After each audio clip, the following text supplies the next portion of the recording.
Hello students, मैं राहुल पाटीदार आप लोगों का न्यूटन एकेडमी यूट्यूब चैनल पर स्वागत करता हूं। अपन ने जो सॉल्यूशन चैप्टर अपना चल रहा था, अपन ने एलिवेशन ऑफ बॉइलिंग पॉइंट पढ़ लिया, डिप्रेशन ऑफ फ्रीजिंग पॉइंट पढ़ लिया। अब जो अगला कोलिगेटिव प्रॉपर्टी आपका आता है ऑस्मोटिक प्रेशर, यानी हिंदी में बात करें तो उसको कहते हैं परासरण दाब, उसकी बात करते हैं वो क्या होता है। तो मैं आपको थोड़ा सा और एक चीज़ और बताना चाहूँगा कि जो अपन ने हिमांक में अवनमन पढ़ा है, डिप्रेशन ऑफ फ्रीजिंग पॉइंट पढ़ा है, उसमें मैंने आप लोगों को कहा था कि ऐसी जगह जहाँ सड़कों पे बर्फ़ जम जाता है वहाँ पर जो है बर्फ़ को हटाने के लिए उस पर नमक छिड़का जाता है।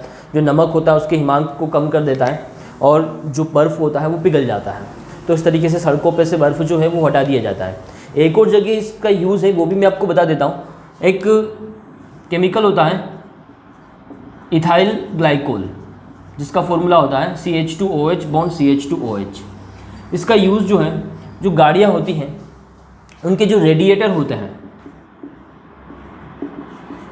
रेडिएटर का काम जो होता है वो प्रशीतक का होता है। प्रशीतक मतलब जो ठंडा करने का काम करते हैं, इंजन जो गर्म हो जाता है इंजन को ठंडा करने का काम करता है, उनमें पानी से जो उनको ठंडा करने का काम होता है उन्हीं को रेडिएटर कहा जाता है, गाड़ी में होते हैं। तो ये जो रेडिएटर होते हैं, अगर गाड़ी ऐसी जगह चल रही है जहाँ का टेम्परेचर जो है वो 0 डिग्री सेल्सियस से कम है या 0 डिग्री सेल्सियस है, तो फिर क्या होगा, 0 डिग्री सेल्सियस पे तो जो पानी होता है वो बर्फ़ में जम जाता है। तो जो रेडिएटर होता है उसके अंदर क्या होगा, पानी जो है वो बर्फ़ जम जाएगा। तो इस तरीके से रेडिएटर के ब्लास्ट होने का खतरा रहता है। तो ऐसी जगह क्या किया जाता है कि जो रेडिएटर में जो पानी भरा जाता है उसके साथ मिला दिया जाता है इथाइल ग्लाइकोल। ये सबसे अच्छा एंटी फ्रीज है। इसको क्या कहा जाता है, हिमरोधी। हिंदी में कहा जाए तो इसको क्या कहा जाता है, हिमरोधी। हिमरोधी का मतलब समझ रहे हो ना, जमने से रोकना। एंटीफ्रिज का काम करता है इथाइल ग्लाइकोल, तो इसको मिला दिया जाता है।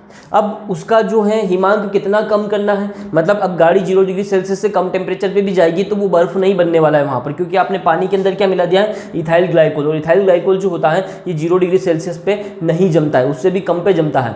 तो यहाँ पर 0 डिग्री सेल्सियस पे बर्फ़ बनेगा नहीं, अब तो गाड़ी आपकी चल सकती है। इसलिए इथाइल ग्लाइकोल का वहाँ पर हिमरोधी या एंटीफ्रिज की तरह यूज़ किया जाता है। अब आपको कितना टेम्परेचर कम पे वहाँ गाड़ी चलाना है, 0 डिग्री सेल्सियस से और ज़्यादा कम टेम्परेचर पे गाड़ी चलाना है, तो इसका कंसंट्रेशन बढ़ा दिया जाता है। जितनी ज़्यादा मात्रा में मिलाओगे ये हिमांक को उतना ही क्या कर देगा, कम कर देगा। क्योंकि हिमांक में जो अवनमन है वो किस पर डिपेंड करता है कि आप उसके अंदर कितना विलेय मिला रहे हो, ठीक है। क्योंकि ये एक क्या है, कोलिगेटिव प्रॉपर्टी है। तो आप इसके कंसंट्रेशन को बढ़ाकर उसका हिमांक और ज़्यादा क्या कर सकते हो, कम कर सकते हो। तो ये बात रह गया था बताने के लिए, तो मैंने आज बता दिया है कि जो इथाइल ग्लाइकोल होता है ये एंटीफ्रीज या हिमरोधी की तरह काम करता है, जो गाड़ियों के रेडिएटर में मिला दिया जाता है, पानी के साथ मिला दिया जाता है, ताकि वहाँ का हिमांक जो है वो कम हो जाए और वहाँ पर रेडिएटर में बर्फ़ ना जमे। चलिए आज अपन बात करने वाले हैं ऑस्मोसिस या ऑस्मोटिक प्रेशर की। तो इसके बारे में थोड़ा सा देखते हैं।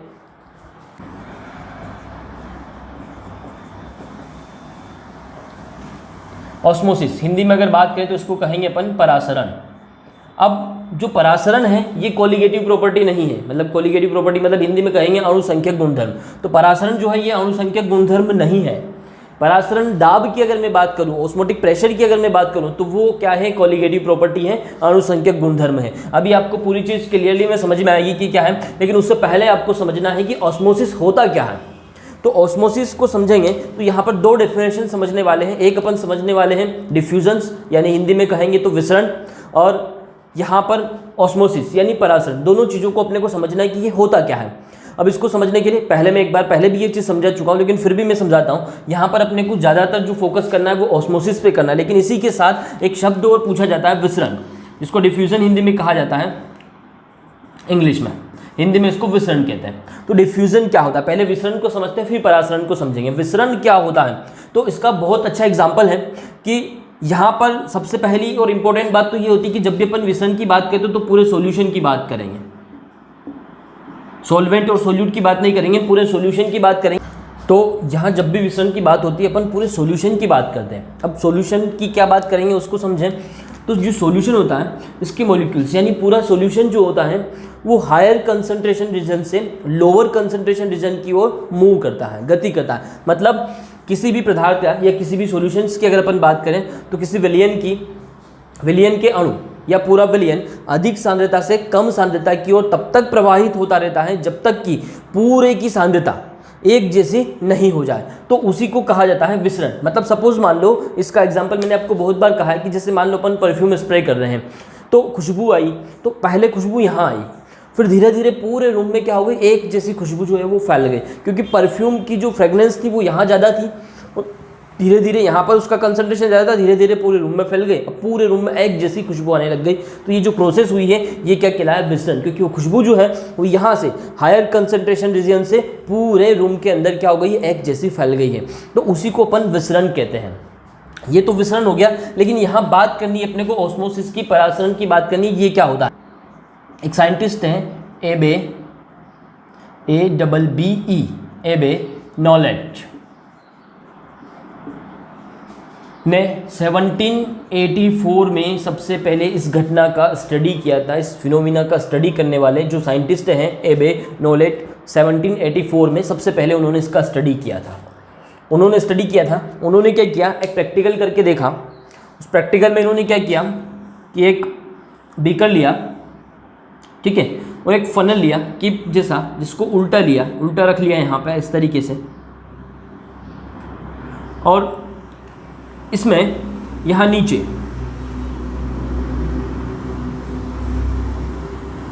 जो पर्चमेंट होता है या अपन कहें चर्म पत्र जिसको अपन कहें, उसका एक मेम्ब्रेन लिया। ये जो मेम्ब्रेन होता है ये SPM यानी सेमी परमेबल मेम्ब्रेन की तरह काम करता है। जब भी आपको ऑस्मोसिस को अगर समझना है तो आपको ये पता होना चाहिए कि जो सेमी परमेबल मेम्ब्रेन जो होती है वो क्या होती है। जब ये शब्द यहाँ पर आ ही गया है तो सबसे पहले मैं इसी की बात कर लेता हूँ कि जो सेमी परमेबल मेम्ब्रेन, हिंदी में अगर बात करें तो इसको कहेंगे अर्धपारगम्य झिल्ली।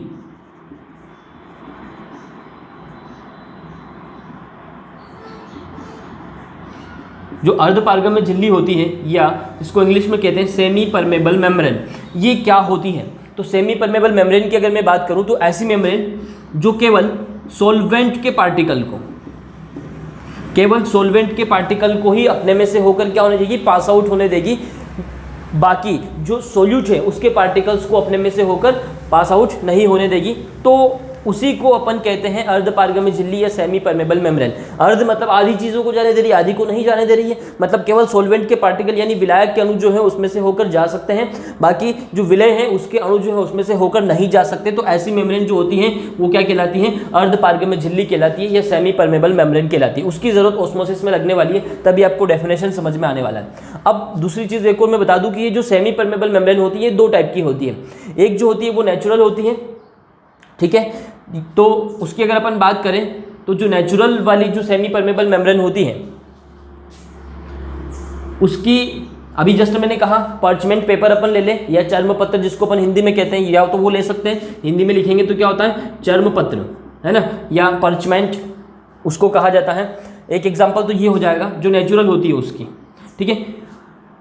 एक और चीज़ होता है कि जो आपका गोट होता है, बकरी जिसकी मैं बात करूँ तो बकरी की बात कर लें अपन, और जो पिग होता है यानी जो सुअर होता है, इन दोनों का जो ब्लैडर होता है, ब्लैडर की अगर बात करें हिंदी में अगर कहें उसको तो मूत्राशय कहते हैं। ये जो होता है ये भी एक टाइप का आपका सेमी परमेबल मेम्ब्रेन की तरह काम करता है। क्या कहा मैंने, गोट का और पिग का जो ब्लैडर होता है यानी बकरी और जो सुअर होता है उसका जो मूत्राशय होता है वो आपका सेमी परमेबल मेम्ब्रेन की तरह काम करता है। लेकिन इनमें बहुत सारे इम्परफेक्शन होते हैं, इम्परफेक्शन मतलब बहुत सारी अपूर्णताएं होती हैं, उसकी वजह से इनका यूज़ अपन लेबोरेटरी में मेजरमेंट के लिए नहीं कर सकते हैं। मतलब प्रयोगशाला में आपको अगर यूज़ करना है तो उसके लिए आप ये जो आपकी जो नेचुरल है इस सेमी परमेबल मेम्ब्रेन का यूज़ नहीं कर सकते हैं। तो फिर आपको लेबोरेटरी में किसका यूज़ करना पड़ेगा, तो लेबोरेटरी में उन्होंने तो वहाँ पर उस टाइम पे जब स्टार्टिंग में किया था तो उन्होंने पार्चमेंट ही लिया था, है ना, यानी जो चर्म पत्र होता है, स्किन वाला जो पत्र होता है, स्किन जानवरों की स्किन जो होती है वो भी एक सेमी परमेबल मेम्ब्रेन की तरह काम करती है। तो चर्म पत्र यानी उन्होंने वो पार्चमेंट पेपर यहाँ पर यूज़ किया था। लेकिन अब अपन लेबोरेटरी में अगर कोई प्रैक्टिकल करते हैं तो वहाँ पर अपन आर्टिफिशियल सेमी परमेबल मेम्ब्रेन का यूज़ करते हैं। अब ये आर्टिफिशियल जो सेमी परमेबल मेम्ब्रेन होती है वो क्या होती है, इसको कैसे बनाया जाता है, तो मैं वो आपको बता दूँ।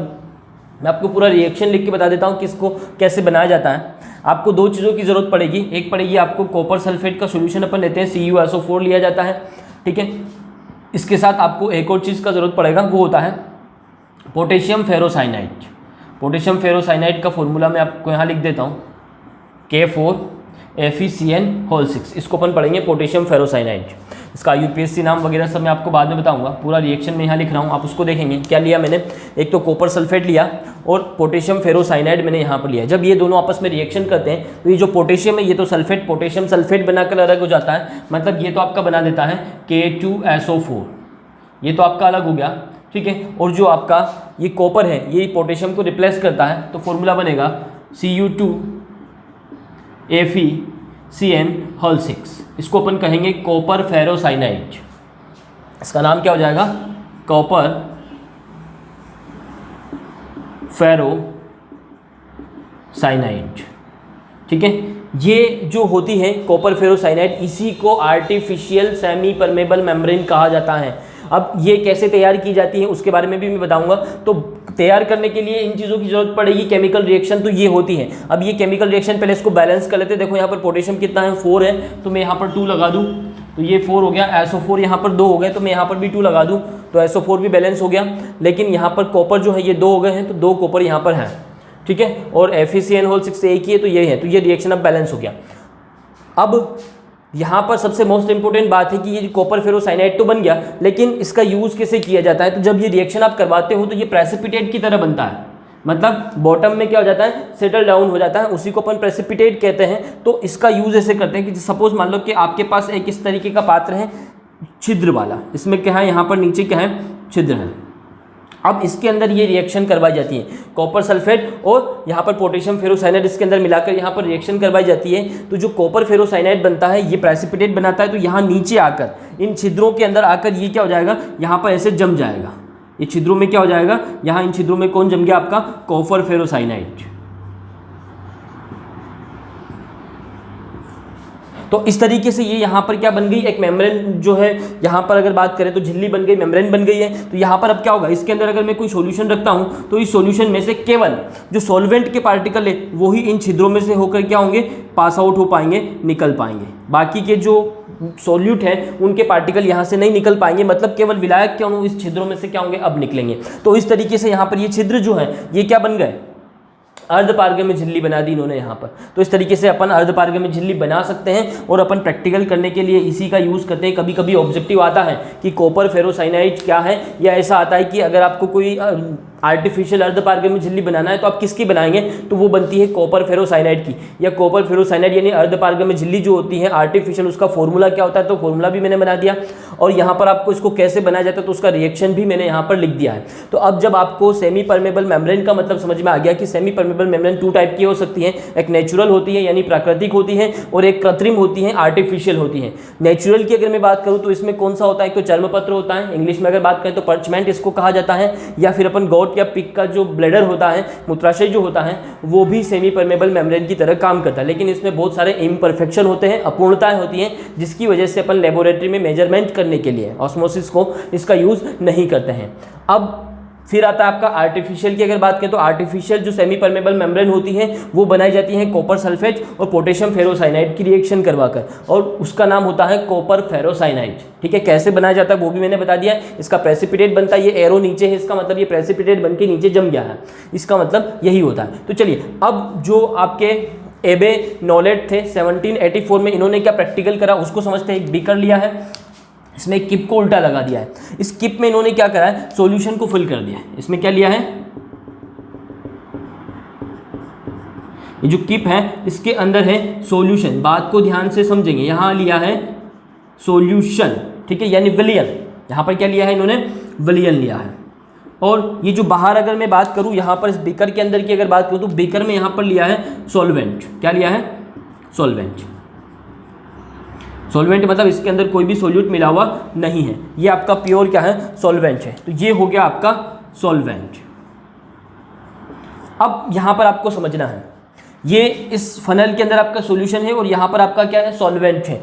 तो उन्होंने प्रैक्टिकल देखा, उन्होंने यहाँ पर इस किप के अंदर यहाँ तक पानी भरा था, तो इस लेवल को उन्होंने क्या कर लिया, नोट कर लिया, यहाँ पर मार्क कर दिया। थोड़ी देर बाद इसको ऐसे रखा हुआ देखा, और थोड़ी देर बाद जब उन्होंने देखा तो क्या होता है कि ये जो फनल है, तो ये किप जो है इसके अंदर पानी का लेवल जो है वो बढ़ जाता है।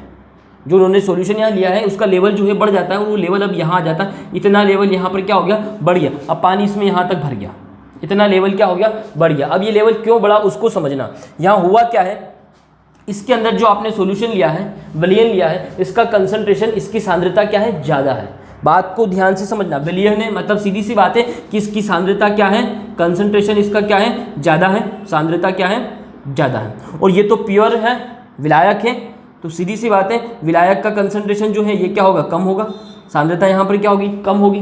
तो होता क्या है, मैंने अभी जस्ट कहा था कि ये जो सेमी परमेबल मेम्ब्रेन यहाँ पर लगाई हुई है, ये क्या लगा हुआ है यहाँ पर, सेमी परमेबल मेम्ब्रेन। अभी जस्ट अपन ने पढ़ा कि सेमी परमेबल मेम्ब्रेन जो होती है ये केवल सॉल्वेंट के पार्टिकल्स को क्या होने देती है, अपने में से थ्रो आउट होने देती है, पास आउट होने देती है। तो होगा क्या कि ये जो ऑस्मोसिस का मतलब ही क्या होता है यहाँ समझ में आएगा। इसका लेवल इसलिए बड़ा है, लेवल इसलिए बड़ा है कि यहाँ जो विलायक के पार्टिकल हैं वो इस सेमी परमेबल मेम्ब्रेन से होते हुए कहाँ चले गए, अंदर चले गए। किसके अंदर चले गए, स्कीप के अंदर चले गए। इसकी वजह से यहाँ पर जो है इसका जो लेवल है वो क्या हो गया है, बढ़ गया है। तो इस प्रोसेस को उन्होंने नाम दे दिया ऑस्मोसिस। अब इस प्रोसेस में हुआ क्या है उसको फिर से ध्यान से समझेंगे कि ये जो विलायक के पार्टिकल्स हैं, मतलब यहाँ पर सांद्रता क्या है, कम है, तो कम सांद्रता से विलायक के अणु अर्धपारगम्य झिल्ली से होकर कहाँ चले गए, अधिक सांद्रता वाले विलयन की ओर चले गए या अधिक सांद्रता वाले रीजन की ओर चले गए।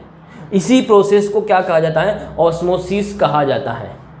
बात को ध्यान से समझेंगे, कम सांद्रता से अधिक सांद्रता की ओर विलायक के अणुओं का अर्धपारगम्य झिल्ली से होकर जाना क्या कहलाता है, ऑस्मोसिस कहलाता है। इसी को ऑस्मोसिस कहा जाता है। आपको ध्यान से समझ में आना चाहिए, ठीक है। इंग्लिश में भी डेफिनेशन को सुन लें। डेफिनेशन क्या है, डेफिनेशन है कि the spontaneous flow of solvent molecule from the region of lower concentration to the region of higher concentration throughout the semi permeable membrane. मतलब सेमी परमेबल मेम्ब्रेन से होते हुए कम सांद्रता से अधिक सांद्रता की ओर विलायक के अणुओं का जाना क्या कहलाता है, ऑस्मोसिस कहलाता है, परासरण कहलाता है। दोनों एक दूसरे के अपोजिट है। विसरण में मैंने क्या कहा था, विसरण में मैंने कहा था कि अधिक सांद्रता से कम सांद्रता की ओर पूरा विलयन जो है वो ऑटोमेटिकली स्वतः ही क्या करता है, मूवमेंट करता रहता है, ठीक है। जब तक कि जो है कंसंट्रेशन जो है वो सेम नहीं हो जाए, पूरे में वो एक जैसा फैल ना जाए, तब तक ये प्रोसेस चलता रहता है। यहाँ पर क्या हुआ है, यहाँ पर कम सांद्रता से अधिक सांद्रता की ओर जा रहा है, लेकिन कौन जा रहा है, केवल विलायक के अणु जा रहे हैं और यहाँ पर अर्धपारगम्य झिल्ली में से होकर वो जाते हैं। मतलब यहाँ पर अर्धपारगम्य झिल्ली का जरूरत लगता है। मैं आपको परासरण और विसरण में डिफरेंस भी समझा दूंगा जब लास्ट में पूरा मैं आपको परासरण समझा दूं पहले, उसके बाद मैं आपको उसमें डिफरेंस समझा दूंगा। तो यहाँ पर आपको ऑस्मोसिस शब्द का मतलब समझ में आ गया है। यहाँ पर एक और चीज मैं बता दूं कि ये ऑस्मोसिस वर्ड जो है ये लिया गया है ग्रीक शब्द ऑस्मोस से। ये ऑस्मोस जो है ये एक ग्रीक शब्द है जिसका अर्थ होता है टू पुश, है ना, धकेलना, ठीक है। तो वहां से ये लिया गया है, ये ग्रीक वर्ड है, आप इतना याद रखेंगे। और सबसे पहले जो इस फिनोमिना का स्टडी करने वाले थे वो थे एबे नॉलेट 1784 में। और यहाँ पर मैंने आपको सेमी परमेबल मेम्ब्रेन भी बता दिया है, ऑस्मोसिस क्या होता है वो समझा दिया है। अब अपन बात करेंगे ऑस्मोटिक प्रेशर की, क्योंकि वही आपका कोलिगेटिव प्रॉपर्टी होता है। तो ऑस्मोटिक प्रेशर होता क्या है और वो किस पर डिपेंड करता है उसको समझना बहुत ज़रूरी है। तो इतना आप लोग नोट कर लें। अब ऑस्मोटिक प्रेशर क्या होता है उसको समझना है, तो उसके लिए मैं यहाँ पर एक थोड़ा सा डायग्राम बना देता हूँ जिससे आपको इजी वे में समझ में आएगा। एक बीकर अपन ने ले लिया, उसमें यहाँ पर बीच में अपन ने मेम्ब्रेन लगा दिया। ये बीच में जो अपन ने लगाया है ये आपका क्या है, सेमी परमेबल मेम्ब्रेन है। SPM में यहाँ पर लिख देता हूँ सेमी परमेबल मेम्ब्रेन, ठीक है। एक तरफ अपन सॉल्वेंट ले लेते हैं,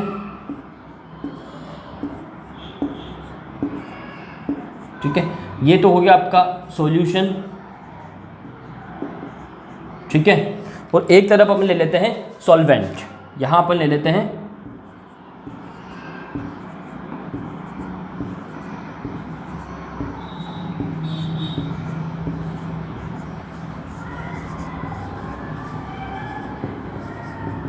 सॉल्वेंट, ठीक है।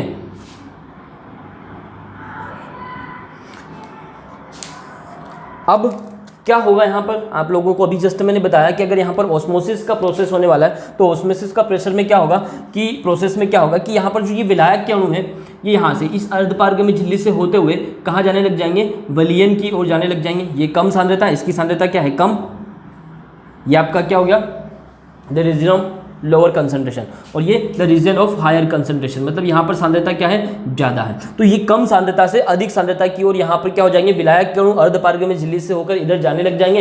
इसी को अपन ने क्या कहा था, ऑस्मोसिस कहा था। अब अपन क्या करें, इस सॉल्यूशन पर, जो ये सॉल्यूशन है, इस सॉल्यूशन पर यहाँ पर मैंने क्या करा, एक पिस्टन लगा दिया, यानी जो आपका एक्सटर्नल प्रेशर क्रिएट करने का एक सिस्टम मैंने यहाँ पर लगा दिया। यहाँ से अब मैं इस पिस्टन को दबाऊंगा तो इस पर क्या लगने वाला है, प्रेशर लगने वाला है। तो अब मैं इस पर इतना प्रेशर लगाऊं कि प्रेशर लगाने से क्या होए कि ये जो विलायक के अणु यानी जो सॉल्वेंट के पार्टिकल्स जो हैं ये विलयन में जा रहे हैं, इनका जाना जो है वो रुक जाए, यानी यहाँ पर ऑस्मोसिस का प्रेशर जो प्रोसेस है वो क्या हो जाए, रुक जाए। तो इतना प्रेशर मुझे यहाँ पर, कितना प्रेशर मुझे यहाँ पर लगाना पड़े कि जिससे जो प्रोसेस यहाँ पर हो रहा है, ये विलायक के अणु इस अर्धपारगम्य झिल्ली से होकर विलयन में जा रहे हैं, इनका जाना जो है वो रुक जाए। इसी को कहते हैं ऑस्मोटिक प्रेशर। मतलब विलयन पर, अब ये प्रेशर किस पे लगाना पड़ेगा, विलयन पे लगाना पड़ेगा, क्योंकि यहाँ से यहाँ जा रहे हैं, तो विलयन पर लगाया गया वह न्यूनतम दाब जो ऑस्मोसिस की प्रोसेस को रोक दे, या ऐसा कह सकते हैं कि जो विलायक के अणु विलयन में जा रहे हैं सेमी परमेबल मेम्ब्रेन से होते हुए, उनको रोक दे, तो वो दाब आपका क्या कहलाता है, ऑस्मोटिक प्रेशर कहलाता है। अब फिर से डेफिनेशन को ध्यान से सुन ले, नोट कर ले, क्या कहा गया, विलयन पर लगाया गया वह न्यूनतम दाब जो विलायक के अणुओं का अर्धपारगम्य झिल्ली से होकर विलयन में जाना रोक दे, ऑस्मोटिक प्रेशर या परासरण दाब कहलाता है। अब यहाँ पर एक और बात समझने की है, एक डेफिनेशन और इसका होता है, उसको भी समझाता हूँ। उससे पहले इस डेफिनेशन को आप इंग्लिश में सुन लें कि इंग्लिश में डेफिनेशन आप कैसे लिखेंगे। तो the excess of pressure which must be apply to the solution, entry of solvent, prevent entry of solvent throughout semi permeable membrane. तो बहुत सिंपल है, आपको इसको समझना है कि आप सॉल्यूशन पर कितना प्रेशर लगाएं, अधिकतम उतना प्रेशर लगाएं कि जो सॉल्वेंट के पार्टिकल हैं उनका एंट्री जो है वो सेमी परमेबल मेम्ब्रेन से होकर सॉल्यूशन में जाना क्या हो जाए, रुक जाए, प्रिवेंट हो जाए। आप उसी को समझना है, तो उसी को कहते हैं ऑस्मोटिक प्रेशर। अब इसका एक डेफिनेशन और होता है, वो क्या होता है, उसकी अगर मैं बात करूँ तो वो भी समझ लें आप। तो ऑस्मोटिक प्रेशर अगर आपको समझ में आ जाएगा तो इसको पता करने का आपका एक जो बर्कले हार्टले प्रोसेस होता है वो भी समझ में आ जाएगा, और आपको ये भी प्रूफ करना होता है कि ऑस्मोटिक प्रेशर जो होता है, प्रूफ करें कि ऑस्मोटिक प्रेशर जो होता है ये कॉलिगेटिव प्रॉपर्टी है, तो वो भी मैं आपको सिखाऊंगा कैसे प्रूफ करना। ये आपका सॉल्वेंट है, ये आपका सॉल्यूशन है। सेकंड डेफिनेशन आप इसका सुन लें। अब यहाँ पर अगर आप देखेंगे तो यहाँ इसको अपन गर्म कर लें तो इसका भी कुछ न कुछ वेपर प्रेशर बनेगा, और यहाँ पर इसका भी कुछ न कुछ वेपर प्रेशर होगा। लेकिन आप लोगों ने देखा होगा कि जो सॉल्वेंट होता है, प्योर सॉल्वेंट जो होता है, इसका वेपर प्रेशर जो होता है वो ज़्यादा होता है। जैसे आप इसके अंदर कुछ भी सॉल्यूट मिलाते हैं और जो विलयन बनता है उसका वेपर प्रेशर जो होता है वो क्या होता है, कम होता है। अब सांद्रता की बात नहीं कर रहा हूँ, वेपर प्रेशर की बात कर रहा हूँ। इसका वेपर प्रेशर ज़्यादा होता है। कोई भी विलायक, शुद्ध विलायक जो होता है उसका वाष्प दाब जो होता है वो ज़्यादा होता है किसकी तुलना में, उस विलायक से। अगर कोई भी आप सॉल्यूशन बना रहे हो, विलयन बना रहे हो, तो उसका वाष्प दाब जो होता है वो कम होता है। तो अब क्या किया जाए कि ये जो सॉल्यूशन है इस पर इतना प्रेशर लगाया जाए कि इसका जो वाष्प दाब है वो भी, सॉल्यूशन का वाष्प दाब जो है वो इस विलायक के वाष्प दाब की क्या हो जाए, इक्वल हो जाए। मतलब सीधी सी बात है कि सॉल्यूशन पर अपन इतना प्रेशर अप्लाई करेंगे कि इसका जो वेपर प्रेशर है वो किसके इक्वल हो जाएगा, सॉल्वेंट के इक्वल हो जाए, सॉल्वेंट के इक्वल हो जाए। तो उसको भी अपन क्या कहते हैं, ऑस्मोटिक प्रेशर कहते हैं। ठीक है, excess of pressure which must be apply to the solution, vapour pressure of solvent equal to the vapour pressure of solution. मतलब यहाँ पर आप सॉल्यूशन के ऊपर इतना जो है प्रेशर अप्लाई करें कि जिससे इसका जो वेपर प्रेशर है वो इक्वल हो जाए किसके, सॉल्वेंट के वेपर प्रेशर के इक्वल हो जाए, बराबर हो जाए। उसी को अपन ऑस्मोटिक प्रेशर कहते हैं। दोनों में से कोई भी डेफिनेशन याद रख सकते हो। सॉल्यूशन पर लगाया गया वह न्यूनतम दाब जो परासरण की क्रिया को क्या कर दे, रोक दे। या आप ऐसा कह सकते हो कि जो विलायक के अणु हैं उनको अर्धपारगम्य झिल्ली से होकर विलयन में जाना क्या कर दे, बंद कर दे, रोक दे। उसको अपन ऑस्मोटिक प्रेशर कहते हैं। दूसरा डेफिनेशन आप क्या लिखोगे कि सॉल्यूशन पर कम से कम उतना दाब लगाया जाए कि जिससे जो सॉल्यूशन का वाष्प दाब है वो, यानी विलयन का वाष्प दाब आपके विलायक के वाष्प दाब के बराबर हो जाए। उसको भी अपन क्या कहेंगे, ऑस्मोटिक प्रेशर कहते हैं। अब ये तो हो गया ऑस्मोटिक प्रेशर का डेफिनेशन भी मैंने आपको समझा दिया। ऑस्मोटिक प्रेशर क्या होता है वो मैंने समझा दिया है। ऑस्मोसिस क्या होता है वो भी समझ लिया। अब ऑस्मोटिक प्रेशर को पता करने का एक बर्कले हार्टले प्रोसेस है। बर्कले हार्टले एक साइंटिस्ट का नाम है। उन्होंने एक प्रोसेस दिया है कि किसी भी, अगर आपके पास कोई भी सॉल्यूशन है, अब आपको उसका वेपर मतलब ऑस्मोटिक प्रेशर पता करना है, तो आप कैसे पता करेंगे? तो उसका एक प्रोसेस है, उसको समझ लेते हैं। देखिए, तो बर्कले एंड हार्टले मेथड, यहाँ बहुत सारी मेथड होती है जो आपका ऑस्मोटिक प्रेशर पता करने के लिए होती है, लेकिन अपने सिलेबस में है बर्कले एंड हार्टले प्रोसेस। अब ये क्या होती है, इसको एक डायग्राम से समझना पड़ेगा।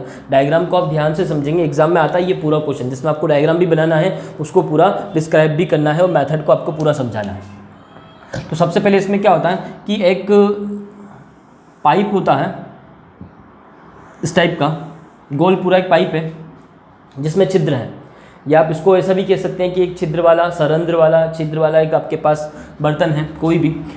तो ये जो पाइप होता है इसमें यहाँ पर बहुत सारे ऐसे छिद्र हैं, ठीक है। इसमें यहाँ अगर मैं बात करूँ तो एक तरफ यहाँ इधर इसमें लगी होती है कैपिलरी, और एक तरफ अगर अपन बात करें तो इसमें लगा होता है फनल। ये तो हो गई आपकी कैपिलरीज, और ये हो गई आपकी फनल, ठीक है। इसको हिंदी में कहेंगे किप और इसको कहेंगे केशिका, ठीक है। इसके अंदर अपन ले लेते हैं वाटर, जो आपका काम करेगा सॉल्वेंट की तरह। यहाँ क्या ले लिया अपन ने? सॉल्वेंट, ठीक है। सीधा मैं लिख देता हूँ, हिंदी में अगर बात करें तो अपन ने यहाँ पर विलायक लिया है, जो आपका क्या है? जल है, ठीक है। वो यहाँ भरा हुआ है, पूरे में भरा हुआ है, ठीक है। यहाँ से अपन इसको फिल करते हैं पानी को, तो यहाँ पर इसमें एक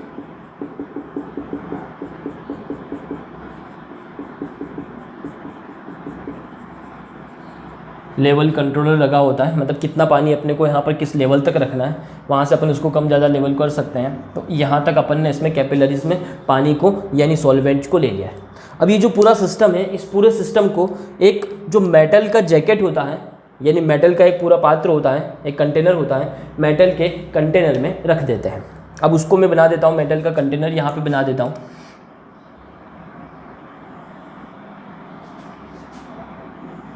अगर इस मेटल के कंटेनर की अगर मैं बात करूं तो इस मेटल के कंटेनर में क्या क्या होता है, इसको भी अपने को समझना पड़ेगा।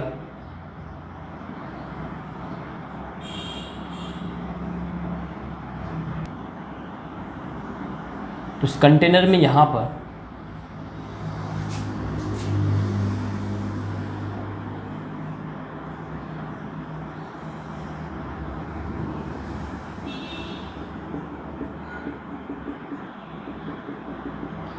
प्रेशर गेज लगा होता है। प्रेशर गेज हिंदी में अगर कहें तो दाब मापी यहाँ पर लगा हुआ होता है, ठीक है। और यहाँ ऊपर इसमें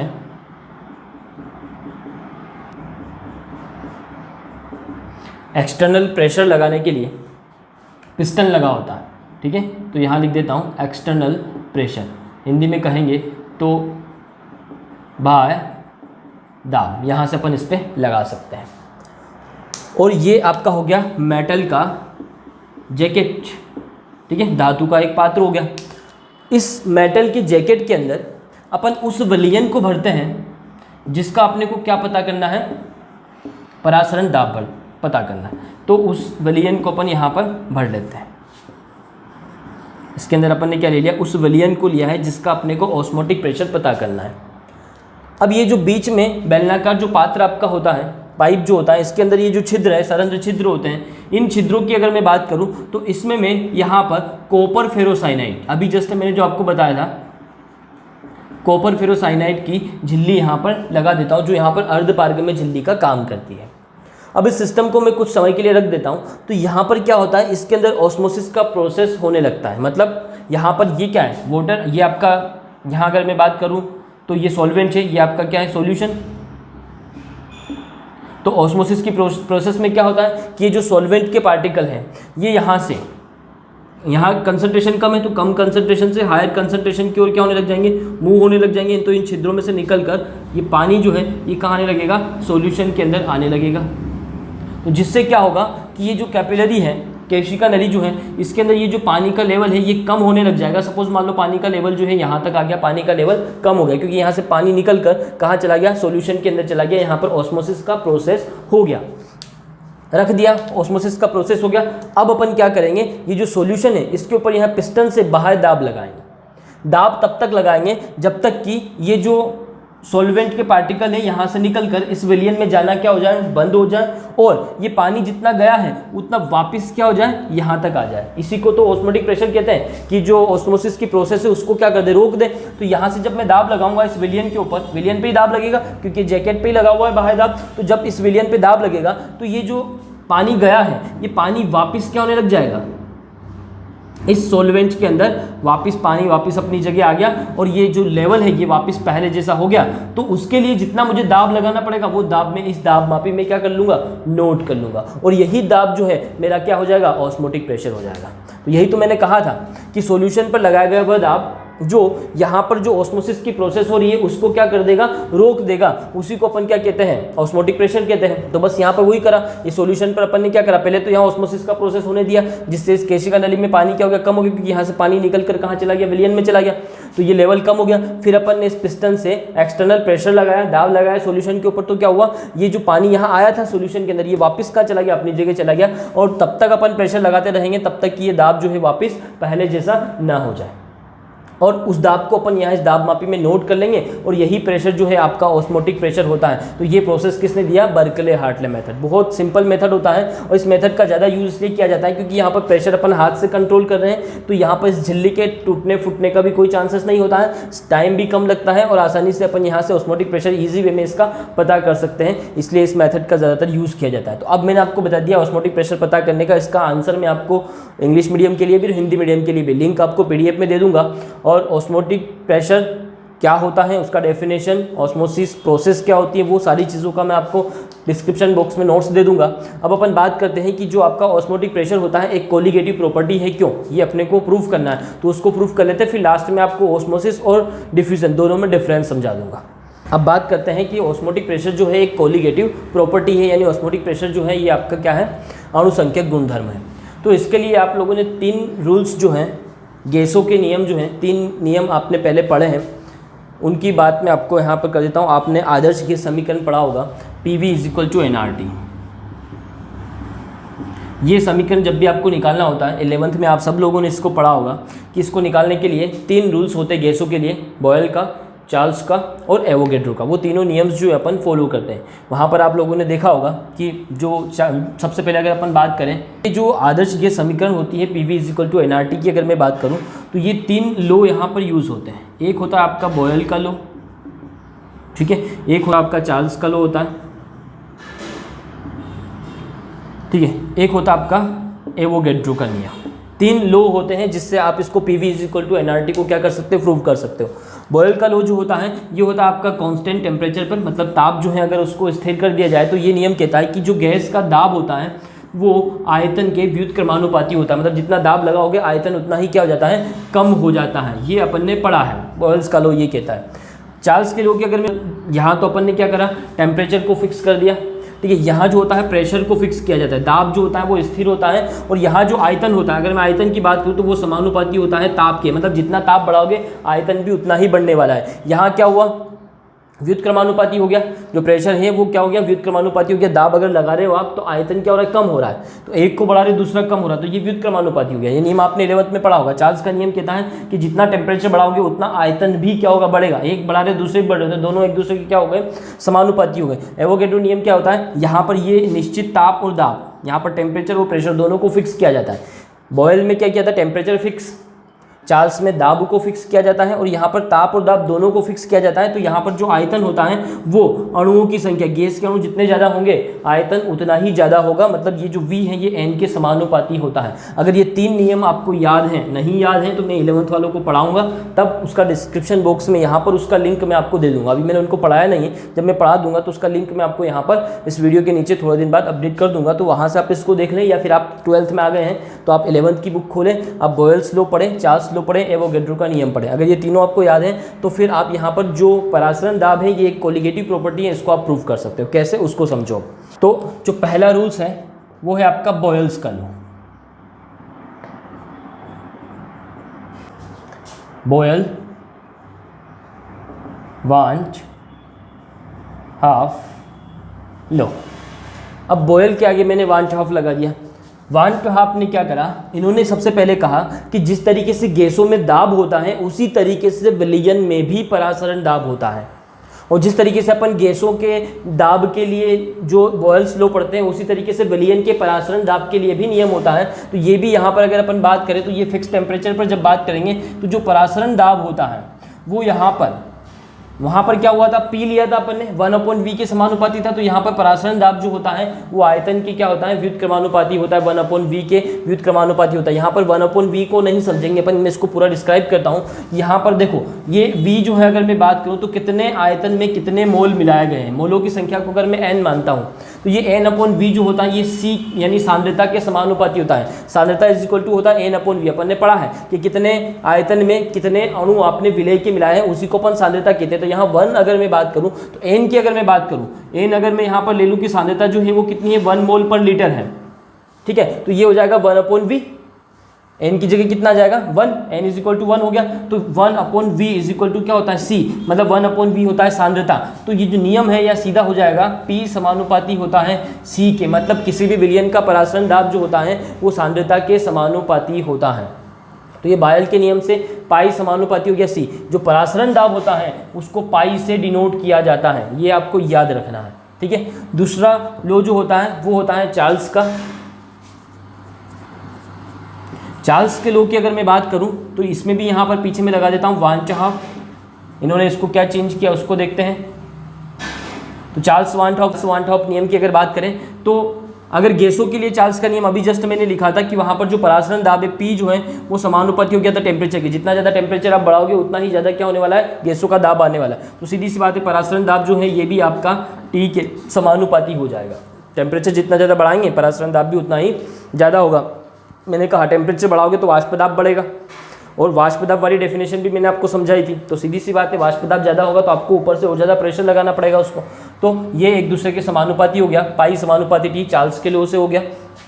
और तीसरा जो आपका नियम होता है वो होता है एवोगैड्रो का नियम। तो जो एवोगैड्रो का नियम है उसकी अगर बात करें तो यहाँ पर भी अगर इसके साथ वांट हाफ लॉ में लगा देता हूँ तो एवोगैड्रो कहता है कि जो पाई है वो समानुपाती होता है मोलों की संख्या के। जितने ज़्यादा मोल हैं आपके उतना ही आपका पाई भी आने वाला है, परासरण दाब भी आने वाला है। इन तीनों नियम को अगर मैं मिलाता हूँ तो आपका नियम देखो क्या हो जाएगा, पाई समानुपाती हो जाएगा C/N/T,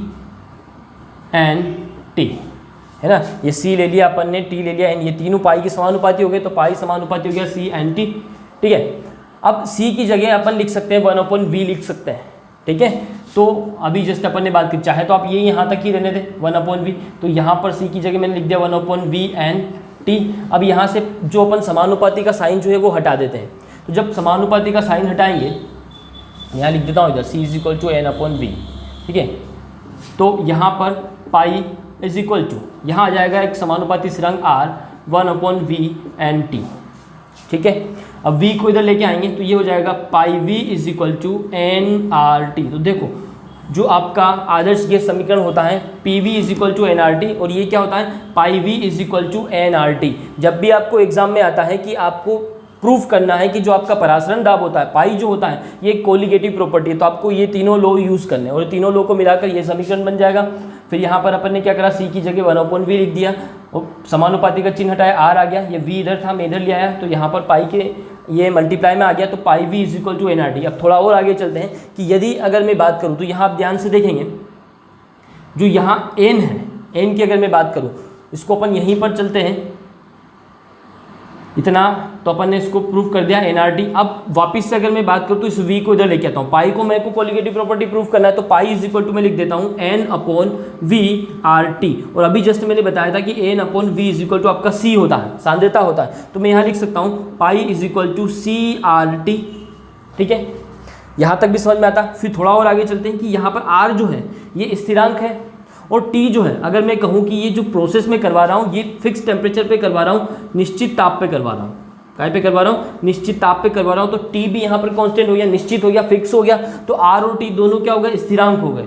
तो जब अपन समानुपाती का चिन्ह हटाते हैं तो स्थिरांक आता है, अगर स्थिरांक को हटाऊंगा तो समानुपाती हो जाएगा, तो पाई समानुपाती हो गया C के। देखो प्रूफ हो गया कि जो परासरण दाब होता है वो सांद्रता की क्या होता है, समानुपाती होता है। वैसे तो यहाँ से भी अपन ने इसको लिख दिया था, लेकिन डायरेक्टली अपने को प्रूफ करना पड़ेगा कि ऐसा होता है कि नहीं। बॉयल्स ने बोल दिया और अपन ने लिख दिया, ऐसा नहीं। आप चाहें तो यहाँ पर पाई समानुपाती C डायरेक्ट यूज नहीं करें, आप ये वाला यूज करें, पाई इज इक्वल टू 1/v से आप इसको सोल्व करें।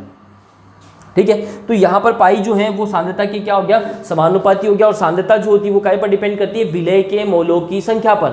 और अपन को पता है कि अणुसंख्यक गुणधर्म का मतलब ही क्या होता है कि ऐसे गुण जो विलय के अणुओं की संख्या पर डिपेंड करते हैं। और सांद्रता किस पर डिपेंड करती है, विलय के अणुओं की संख्या पर। और इस सांद्रता पर कौन डिपेंड हो गया, परासरण दाब डिपेंड हो गया। मतलब सीधी बात होगी कि जो परासरण दाब है ये एक टाइप का आपका क्या है, कोलिगेटिव प्रॉपर्टी है। तो ये आपका दो तरीके से क्वेश्चन पूछा जाता है कि आपको प्रूफ करना है कि आपका परासरण दाब जो होता है एक कोलिगेटिव प्रॉपर्टी है, या फिर आपको कहा जाता है कि वॉन हॉफ समीकरण को प्रूफ करें। तो ये वॉन हॉफ समीकरण है, pi v is equal to nRT, या आप ये भी लिख सकते हो pi is equal to CRT। ये आपका वॉन हॉफ समीकरण है। दो तरीके से क्वेश्चन आता है, वॉन हॉफ फैक्टर और वॉन हॉफ समीकरण। फैक्टर क्या होता है वो अलग से मैं पढ़ाऊंगा, वॉन हॉफ समीकरण आता है तो आपको परासरण दाब याद आ जाना चाहिए कि वॉन हॉफ ने एक समीकरण दिया था। वो किसके लिए दिया था कि जिस तरीके से गैसों में दाब होता है उसी तरीके से विलयन का भी दाब होता है, जिसको परासरण दाब कहते हैं, और वो पाई इज इक्वल टू होता है CRT। यहाँ याद रखिए pi v is equal to nRT, क्योंकि आपको आदर्श गैस समीकरण तो याद ही है, PV is equal to nRT, तो उसी से आप इसको भी लिख सकते हैं। तो परासरण दाब में एक चीज़ और आपका यहाँ पर कंप्लीट हो गया कि परासरण दाब जो है एक टाइप का कोलिगेटिव प्रॉपर्टी है। परासरण दाब को कैसे ज्ञात करना है, परासरण दाब का डेफिनेशन क्या होता है, और ये एक कोलिगेटिव प्रॉपर्टी है। तीन चीज़ें मैंने आपको यहाँ पर प्रूव कर दी हैं। अब मैं आपको यहाँ पर जो परासरण होता है और विसरण होता है दोनों में क्या डिफरेंस होता है वो भी समझा देता हूँ। परासरण में और विसरण में मेन डिफरेंस क्या है। तो सबसे पहला डिफरेंस तो मैंने आपको बताया है कि ये परासरण जो होता है इसमें सेमी परमेबल मेम्ब्रेन का यूज़ होता है, और यहाँ पर सेमी परमेबल मेम्ब्रेन जो होती है उसकी रिक्वायरमेंट नहीं होती है, यहाँ पर रिक्वायरमेंट होती है। ठीक है, सेकेंड डेफिनेशन की अगर बात करें तो यहाँ पर ने पढ़ा है कि ये जो होता है वो लोअर कंसंट्रेशन से, कम सांद्रता से कहा जाता है अधिक सांद्रता की ओर, अधिक सांद्रता की ओर विलायक के अणु जाते हैं। ठीक है, ये इसका उल्टा होता है, ये जाता है अधिक सांद्रता से, अधिक से कम सांद्रता की ओर, पूरा विलयन मूव करता है, पूरा विलयन गति करता है, मूव करता है। फिर थर्ड अगर बात करें यहाँ पर तो ये केवल विलयन का गुण है। ऑस्मोसिस जो होता है, परासरण जो होता है केवल विलयन में होता है, गैसों में नहीं होता। गैसों में अगर बात करें तो विसरण होता है, गैसों में भी होता है और विलयन में भी होता है। विसरण दोनों में होता है, विलयन में भी हो सकता है, गैसों में भी। गैस का एग्जांपल बताया था ना मैंने, अगर अगरबत्ती है आप इस कोने में लगा रहे हैं, यहाँ बहुत ज़्यादा धुआं इकट्ठा हो गया तो धीरे धीरे आप देखेंगे रूम अगर आपका बंद है तो उस पूरे रूम में एक जैसा धुआं इकट्ठा हो जाता है, कंसंट्रेशन यहाँ जा जाता है, धीरे धीरे पूरे रूम में एक जैसा हो गया। तो विसरण जो होता है वो गैसों में भी होता है, विलयन में भी होता है, लेकिन परासरण जो होता है केवल विलयन में होता है, ये गैसों में नहीं होता है। ठीक है, फोर्थ बात अगर अपन बात करें ऑस्मोसिस की, तो प्रेशर लगाकर ऑस्मोसिस जो है इसको अपन विपरीत भी कर सकते हैं, मतलब विपरीत परासरण भी पॉसिबल है।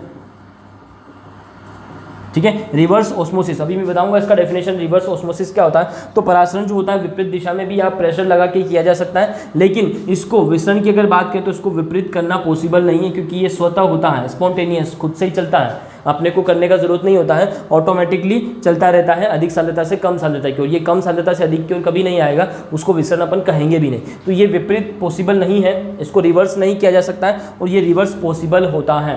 तो ये तो हो गया आपका परासरण और विसरण में डिफरेंस। अब मैं आपको यहाँ पर रिवर्स ऑस्मोसिस का मतलब भी समझा देता हूँ क्या होता है। ऑस्मोसिस कई टाइप का होता है वो भी समझा देता हूँ। तो देखो, परासरण के प्रकार की अगर बात करें, ऑस्मोसिस के टाइप्स की अगर बात करें, तो एक होता है आपका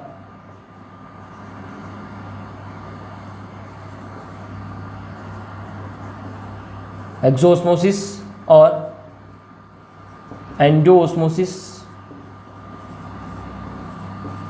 ठीक है। एक होता है रिवर्स ऑस्मोसिस। 3 टाइप का ऑस्मोसिस होता है। एक्सो का मतलब क्या होता है, एंडो का मतलब क्या होता है, इसको भी मैं समझाता हूँ। सबसे पहले आप एंडो को समझ लें। एंडोऑस्मोसिस का मतलब ये होता है कि जो विलायक के अणु हैं वो बाहर से अर्धपारगम्य झिल्ली के अंदर जा रहे हैं। मतलब जैसे आपके पास किशमिश है, ठीक है, उसको आपने पानी में डाल दिया तो क्या होगा, किशमिश के अंदर सांद्रता क्या है, अधिक है, बाहर पानी की सांद्रता क्या है, कम है, तो पानी कहाँ चला जाएगा, किशमिश के अंदर चला जाएगा, जिससे किशमिश जो होगा वो फूल जाएगा। तो ऐसी प्रोसेस जो होती है उसको अपन कहते हैं एंडो, मतलब अंदर चला गया। विलायक के अणु जो हैं वो कहाँ चले गए, अर्धपारगम्य झिल्ली के अंदर जा रहे हैं, बाहर नहीं आ रहे अर्धपारगम्य झिल्ली से, अर्धपारगम्य झिल्ली के अंदर जा रहे हैं। तो इस प्रकार का प्रोसेस जो है एंडो, मतलब अंतःपरासरण, अंदर की ओर पानी जा रहा है, अंदर की ओर विलायक के अणु जा रहे हैं, तो उसको अपन कहते हैं एंडोऑस्मोसिस, या इसको हिंदी में कहते हैं अंतःपरासरण। आपको समझ में आ गया होगा कि यहाँ पर जो मैंने डेफिनेशन कहा है उसको एग्जाम्पल से समझ में आ गया। मैंने कहा किशमिश आपके पास पानी में डालो तो फूल जाएगा, पानी किशमिश के अंदर चला गया है, मतलब वहाँ पर क्या हो गया, अंतःपरासरण हो गया। अब उस किशमिश को आप ऑयल के अंदर डाल दें, तब ऑयल का कंसंट्रेशन बहुत ज़्यादा है, तो क्या होगा, उस किशमिश का पानी जो है वो निकल कर कहाँ आने लग जाएगा, ऑयल के अंदर आने लग जाएगा, और किशमिश जो है वो वापस से सिकुड़ जाएगा। मतलब पानी जो है अब अंदर से बाहर की तरफ आया है, एक्सो हुआ है, तो ये एक्सोऑस्मोसिस आपका हो गया है, मतलब इसको अपन कहेंगे बाह्य परासरण।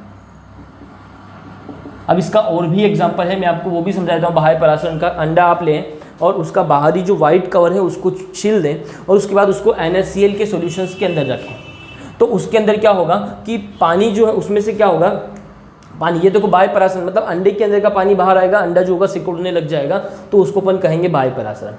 अब उस सिकुड़े हुए अंडे की अगर बात करो तो उसको फिर से जल में रख दें तो वो पानी को फिर से अंदर एब्जॉर्ब करने लग जाएगा और फिर से क्या हो जाएगा, फूल जाएगा, तो उसको अपन कहेंगे अंतःपरासरण। मतलब सीधा सा याद रखना है कि विलायक के अणु जो है अर्धपारगम्य झिल्ली के अंदर जा रहे हैं तो अंतःपरासरण, बाहर आ रहे हैं तो बाह्य परासरण।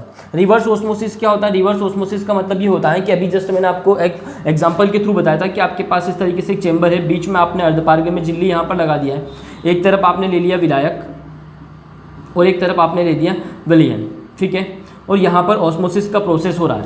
मतलब ऑस्मोसिस का प्रोसेस मतलब यहाँ से विलायक के अणु जो हैं वो कहाँ जा रहे हैं, विलयन में जा रहे हैं, ठीक है। लेकिन अगर इस विलयन पे अपन यहाँ पर क्या कर दे, पिस्टन लगा दे और दाब लगा दे, तो दाब लगाने से क्या होता है कि ये जो ऑस्मोसिस का प्रोसेस है ये रुक जाता है। और उससे भी ज़्यादा अगर इस विलयन पर परासरण दाब से भी अधिक, परासरण दाब तो क्या होता है कि ये प्रोसेस को रोक देता है, बस इतना दाब कि ये प्रोसेस जो है वो रुक जाए। लेकिन अगर उससे ज़्यादा दाब लगा दिया जाए तो इस विलयन के अंदर जो विलायक है उसके अणु कहाँ आने लग जाएंगे, विलायक के अंदर आने लग जाएंगे। मतलब यहाँ पर विलयन पर परासरण दाब से भी अधिक अगर दाब लगाया जाता है तो उल्टा होने लग जाता है कि जो विलयन के अंदर विलायक उपस्थित है उसके अणु यहाँ पर मतलब अधिक सांद्रता से कहाँ आने लग गई, कम सांद्रता की ओर, मतलब विलायक की ओर अर्धपारगम्य झिल्ली से होकर आने लग जाते हैं, तो इसको रिवर्स ऑस्मोसिस कहा जाता है, विपरीत परासरण कहा जाता है, उल्टा हो गया, ठीक है। तो विपरीत परासरण पॉसिबल है, विलयन पर परासरण दाब से भी अधिक अगर दाब लगा दिया जाए तो विलयन में से विलायक के अणु अर्धपारगम्य झिल्ली से होकर विलायक की ओर आने लग जाते हैं, इसी को रिवर्स ऑस्मोसिस कहते हैं। तो ऑस्मोसिस की अगर मैं बात करूं तो इससे रिलेटेड जितना भी मुझे पढ़ाना था वो सारी चीज़ें मैंने आपको पढ़ा दी है।